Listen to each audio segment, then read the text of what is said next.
50,000 people used to live here. Now it's a ghost town. Across the world, there are cities left frozen in time. Empty streets, crumbling buildings, and a haunting silence. Some were abandoned overnight due to disasters or wars, while others faded away with collapsing empires or failed dreams. These eerie places hold whispers of history and mystery, drawing photographers and filmmakers alike.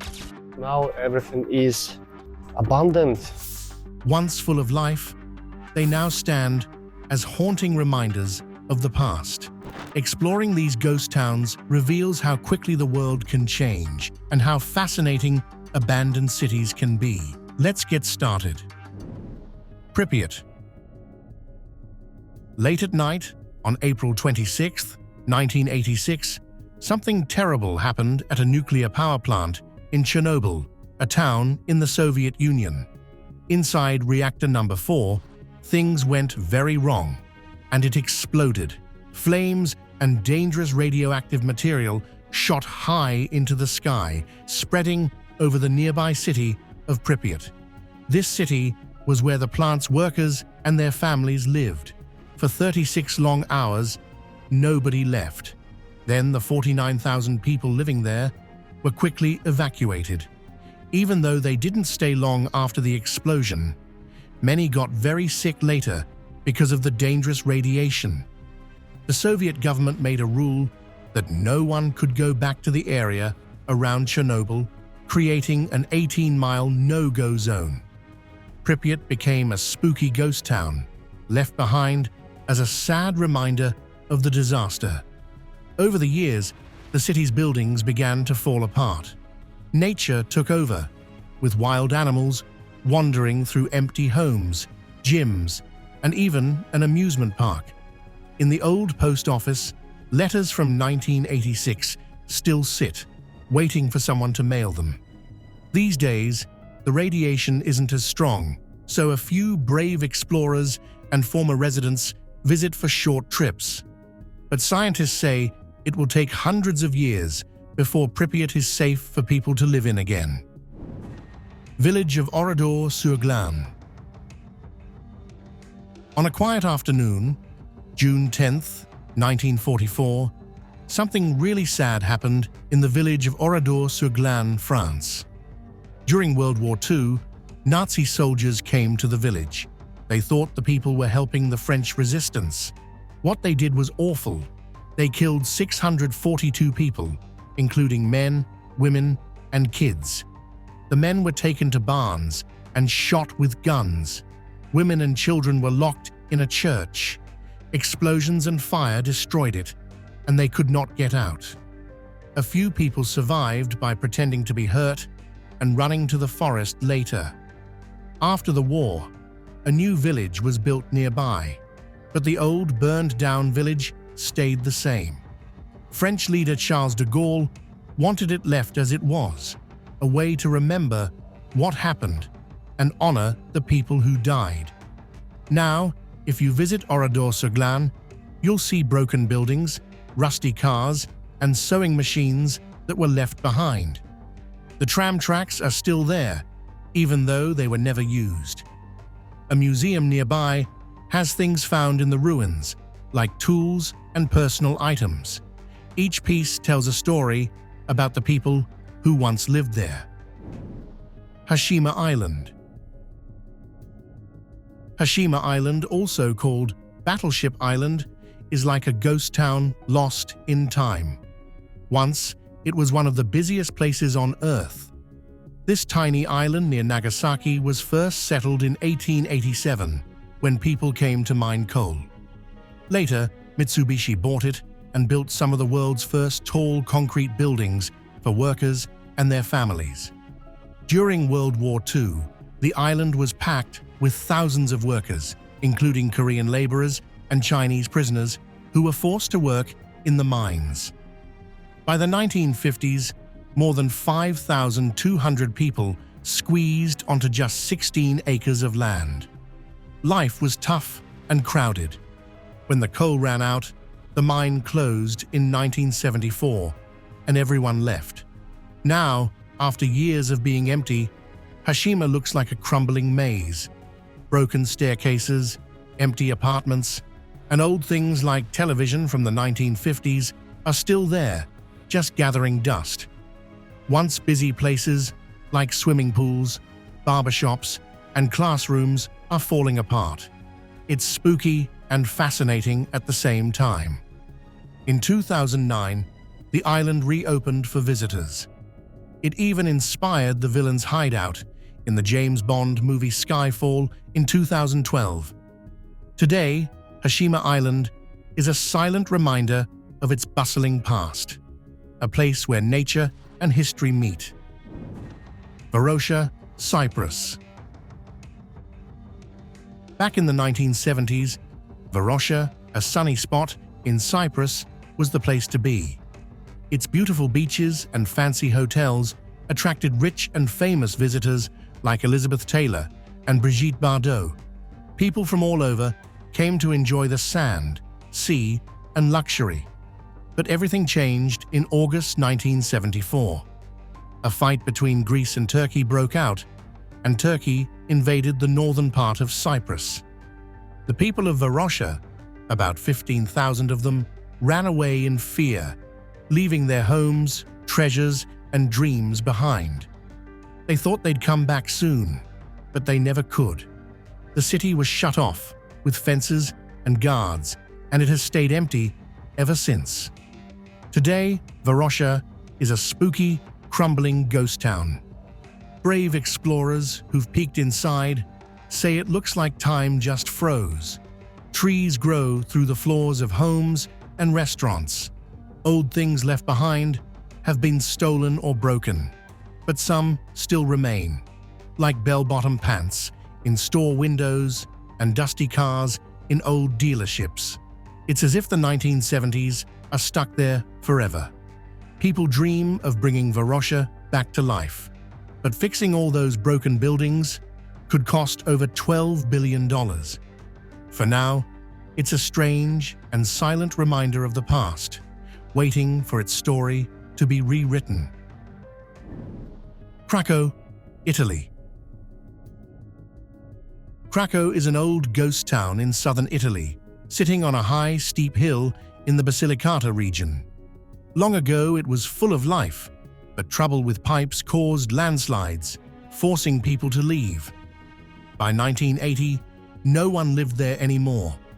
Today, Krakow is like a giant outdoor museum, attracting tourists and movie crews with its haunting beauty. It's even on the World Monuments Fund's watch list for its historical importance. Krakow looks magical from afar. It's perched on a tall cliff, about 1,300 feet above a river valley. The hilltop spot was chosen to help keep enemies away.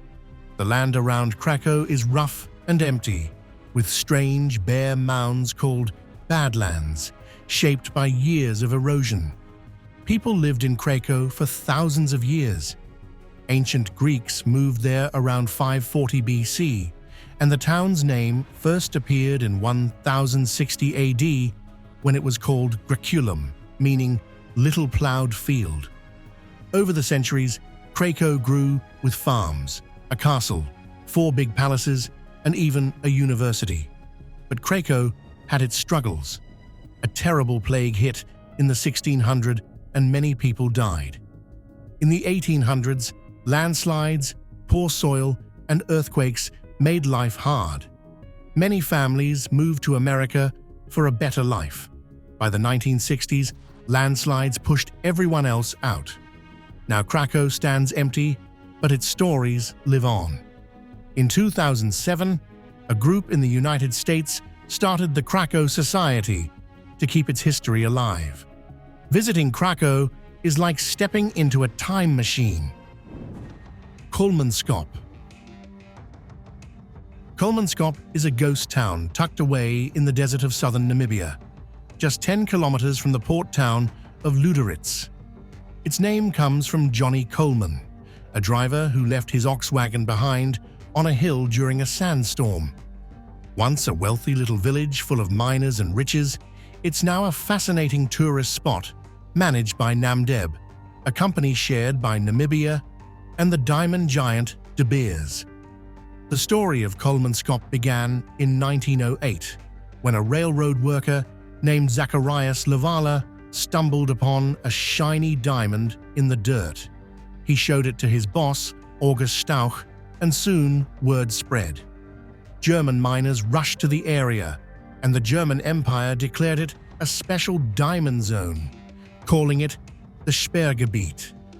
With all the riches pouring in, the residents built a fancy town filled with a hospital, theater, ice factory, school, and even Africa's first tram system. The town also had a railway link to Luderitz and powered its industry with a massive 1.5 megawatt station, once the largest in Africa. But Colemankop's glory didn't last. During World War I, diamonds started running out.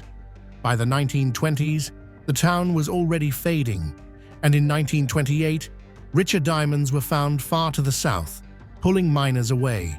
By 1956, Colemankop was abandoned. The desert took over, filling homes knee-deep with sand. Today, the town is a hauntingly beautiful spot, where visitors, with special permits, explore houses buried in sand and take photos of the well-preserved Edwardian-style buildings. Colemankop stands as a reminder of how nature reclaims what people leave behind. Kadik. Kadik is a spooky, empty town in Russia's far north, sitting in the Upper Kolyma Highlands. Long ago, it was a busy place, built during World War II by prisoners to dig up coal. The coal came from mines deep underground, about 1,300 feet down. The town's name, Kadik, means small gorge or ravine in the Epen language, spoken by the native people of the area. Life in Kadik revolved around coal. Workers lived there and kept the nearby Arkagalinskaya power station running. But when the Soviet Union ended, things fell apart. Mining coal cost too much money, and people started leaving. Then, in 1996, something terrible happened. A big explosion in one of the mines killed 6 people. After that, the government shut down the mines for good. They even paid people to move to other places. To make sure no one would come back, they blew up the big buildings in town. By 2010, Kadik was officially empty. Now, it's a ghost town, with crumbling homes and abandoned streets, a reminder of a time when the coal mines were full of life. Would you visit a place like Kadik? It's quiet now, but its history still whispers in the wind. Ruby, Arizona. Ruby is an old ghost town in Arizona, tucked away in Bear Valley near Montana Peak. It wasn't always called Ruby. It started as Montana Camp because miners were busy digging near the big mountain. Back in 1877, miners came to Ruby to search for treasure buried underground. They found gold, silver, lead, zinc, and copper.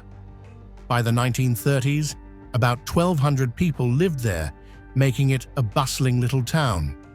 In 1912, Julius Andrews, who ran the general store, decided the town needed a post office. He named it Ruby, after his wife, Lila B. Ruby Andrews. That's how the town got its special name. But the post office didn't last forever. It closed in 1941, and Ruby was soon left behind. Between 1920 and 1922, something shocking happened. 3 double murders. These became known as the Ruby murders, sparking the Southwest's biggest manhunt. They even used an airplane in the search, a first for Arizona. The 1920s and 1930s were Ruby's golden years. The Eagle Pitcher Mining Company fixed up the town, and Ruby's mines became top producers of lead, zinc, and even silver. But by 1940, the mines shut down, and soon after, everyone moved away. Ruby is now a ghost town, but it's still one of the best preserved ones in Arizona. It has old buildings like a jail, school, houses, and even some playground equipment. Ruby is on private land, so you can't just walk in. But sometimes, special tours are offered to visit this piece of history. Wittenoom, Western Australia. Wittenoom was once a busy mining town in Western Australia, but now it's empty and dangerous. It's 1,420 kilometers from Perth and was once home to the largest blue asbestos mine in Australia. Asbestos is a harmful material that causes serious health problems. Because of this, Wittenoom is now one of the largest contaminated sites in the world. In the 1930s, people discovered blue asbestos in Wittenoom Gorge. By the 1940s, a mine was built, and soon after, a town grew around it. At its peak, Wittenoom was the biggest town in the Pilbara region, with nearly 900 people living there. But mining asbestos caused health problems, and the mine closed in 1966. Over time, the town became unsafe, and by 2007, the government officially removed Wittenoom from all maps. Roads leading to the town were blocked off, and the last remaining residents were told to leave. The Wittenoom mine caused sickness to many workers, and by 2024, over 2,000 people who lived or worked there had died from asbestos-related diseases. Though most people left, some tourists still visited Wittenoom for a unique, though dangerous, experience. Many of the town's buildings have fallen apart, and it's unsafe to explore. The government began tearing down the remaining structures in 2023, making sure the town stayed closed for good. Wittenoom's story serves as a reminder of how dangerous asbestos can be. The land is now owned by the Panijima people, the traditional owners who want it cleaned up and made safe for everyone. Ashgabat, Turkmenistan.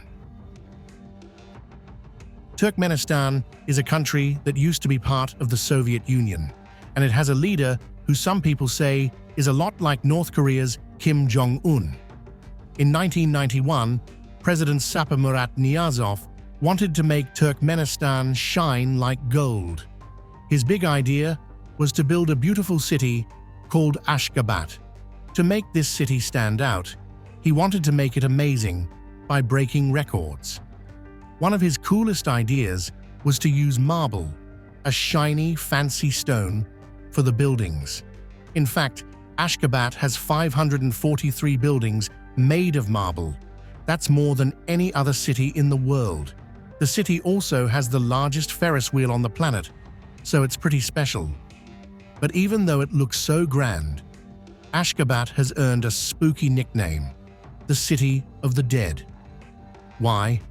Well, the city feels strangely empty, almost like no one lives there. A big reason for this is that Turkmenistan is very isolated. Not many people visit the country, so Ashgabat feels like a quiet, lonely place. Even though it looks amazing with all its shiny marble and tall Ferris wheel, the empty streets make it feel like a ghost town. It's a place that is beautiful, but also a little bit eerie, because not many people live there or get to see it. Subscriber pick.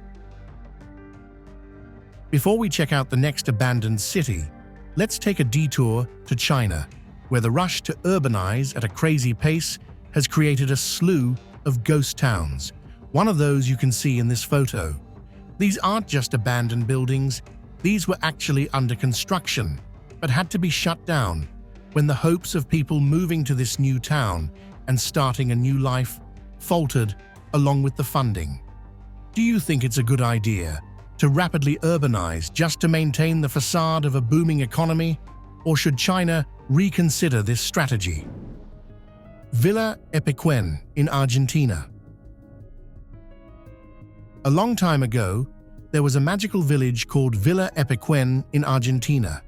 It sat next to a salty lake named Laguna Epequen. In the 1920s, the village became famous because people believed the lake's water could heal aches and pains. An Englishman turned the village into a tourist spot and even brought scientists to prove the water's healing powers. Soon, visitors from Buenos Aires came by train, and Villa Epequen became a busy vacation town. By the 1950s to 1970s, the village was thriving. It had hotels, shops, and guest houses. Around 25,000 people visited every year during the busy season. Life was happy in Villa Epequen until November 6, 1985. A big storm caused a wave, called a siege, to break a dam and a wall that protected the village. Salty water flooded the town, rising 33 feet high. The entire village was destroyed, and everyone had to leave. For 25 years, Villa Epequen was underwater. When the water went down in 2009, the ruins appeared, covered in white salt.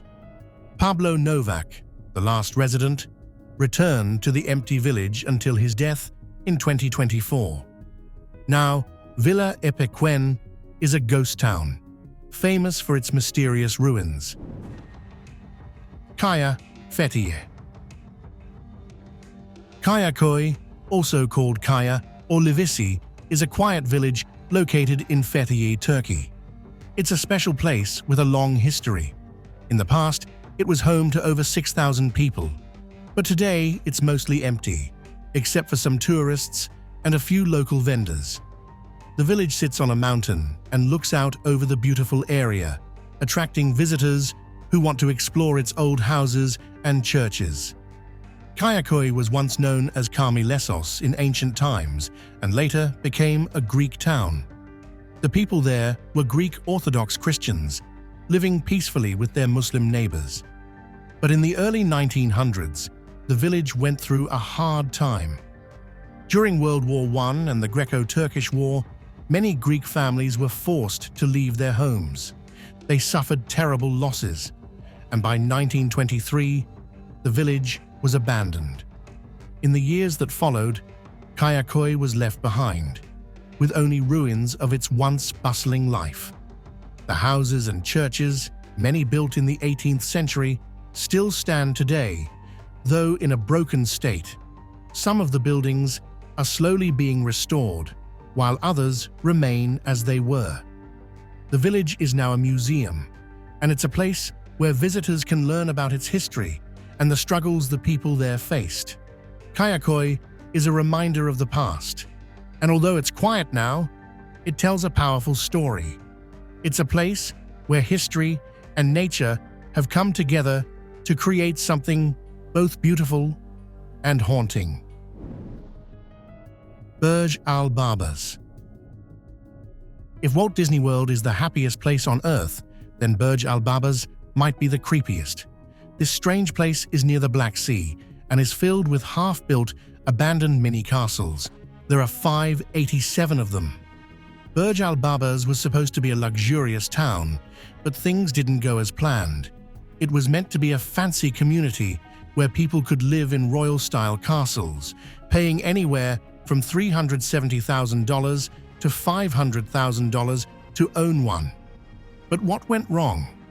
Burge Al Babas was built by a company called Sarot Properties Group, which had already built 2 successful hotels in the area.